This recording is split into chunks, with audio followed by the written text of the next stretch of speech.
We decided we wanted to do like a vlog or just sort of a sit down talk about Weston's birth story.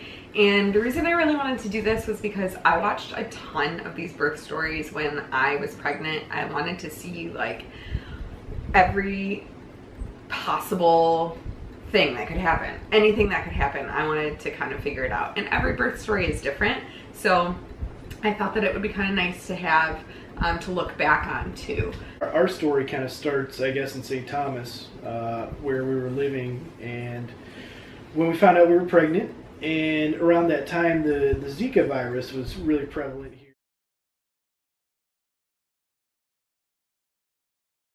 And that combined with a lot of different stuff, you know, wanting to be closer to family, we decided that Adrian would go up to Michigan and we would have the baby there. And so she went up around February, and yeah, like week 15, 16. And I stayed down here until about July, right?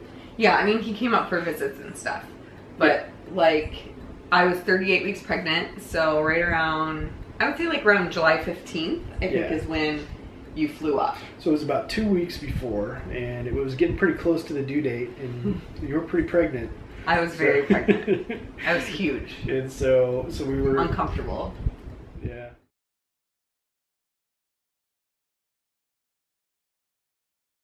Finally together up in Michigan, and the due date was July 29th. Yeah.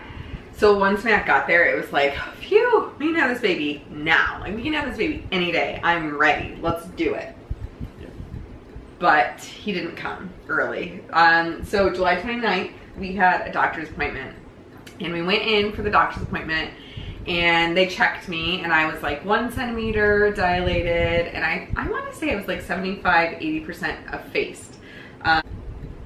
She said, well, you're probably not going to have this baby today or this weekend. Let's schedule a non-stress test on Monday so that, you know, we can just check up everything's going okay. So we went home a little defeated. Yeah, we kind of went in that morning thinking, well, Adrian was feeling like she was going to have the baby that day. So, I just wanted him to come. I wasn't having contractions or anything. We were just really anxious and excited, and so yeah, we were a little disappointed when we left the doctor's office, and you know, things hadn't really started yet. I mean, yeah, they hadn't really. Like 1 centimeter, that's like nothing. You can walk around. I think I had walked around for like 3 weeks at 1 centimeter. Yeah. So we went home and called my sister, and Emily, my sister, was going to be going to Rio for the Olympics. The summer 2016 Olympics were going on, and she was headed down to watch a friend who is on the U.S. women's rowing team. So I think she was leaving August 6th, and we wanted to, like, the baby had to be there before Emily left so that Emily could spend a little bit of time with him beforehand. So she came over with all of like the spicy stuff. She brought a ton of jalapenos. We put them all over frozen pizza. Exercise ball. We were bouncing all over the place. Took a long walk. I'm trying to self-induce labor. Yeah. And we went out for ice cream, and we drove back on these country roads that were all bumpy, and yeah, tried to Emily was get driving. things moving. Yeah, I was like, Emily, hit every single bump. I need to get this baby out of here. Yeah. I went for a walk. I mean, we tried like almost everything. The only thing we didn't try was castor oil, because I read a lot of things that said that it's gross, one, and it didn't really help these women. So I was like, I'm not going to drink that gross stuff if nothing's going to happen. But something worked. We don't know what. We don't know what. Something. When Emily left, I want to say like 11 o'clock that night. She almost stayed the night that night, I think. She almost did, but she was like, no, I'll go. No.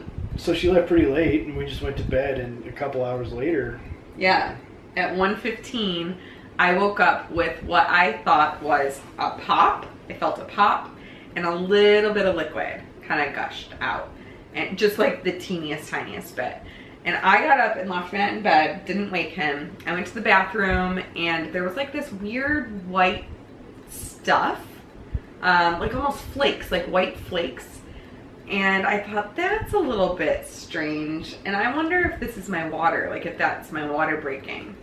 And contractions started immediately. Like, and they were 2 to 3 minutes apart immediately. So at 1:15 a.m. Yep. So Adrian came in. She was very calm, but It also, oh yeah. You were calm, but also, you know, I knew it was business time. So she woke up. We had our hospital bags packed, like good parents to be, right by the door. Yeah. And had everything ready to go. Yeah, I was so excited. Yeah. I just wanted to get to the hospital because, so we called the doctor's office. My office, they have a hotline, and you call in, and the doctor's supposed to call you back. Well, we called, and she said if the doctor doesn't call you back within 20 minutes, call again. Well, within that 20 minutes, like, I'm having contractions every 2 to 3 minutes, and then I went to the bathroom again, and there was a little blood. I was like, you know what? I think they're going to tell us to come in. Let's just get going. Well, I mean, you know, we just decided to go. What's the harm? You know, if they send you back, they send you I know. I really didn't want that, though. I didn't want to be that girl that, like, showed up to the hospital how many times, and they're like, no, honey, that's not real labor. Like, you just peed yourself. Like, something like that. Like, that wasn't what happened. Like, go back home. Like, that's embarrassing. You don't want that to happen. That was my thought. My thought was the worst thing that happens is they send you home. They send you home. You go home and you come back later. And, okay. Anyway. So anyway, we get to the hospital. I guess we thought differently about it. Yeah, I guess so. We get to the hospital, and you're supposed to go to triage first. So the nurse, like, checks you, and we got to the hospital, and mind you, I was 1 centimeter at like 2 o'clock in the afternoon earlier, and when we got to the hospital, I was like, did they say it was 4 to 5? Yeah, I think you were. Yeah, 4 to 5. You know, it was the middle of the night, and there was nobody there. And I told the nurse what happened, like that I felt a pop, and, you know, I thought that some liquid had gushed out, and she didn't really, she made it sound, she was like, oh, that's a good story. So I don't know if that's when my water broke or not. We never confirmed that.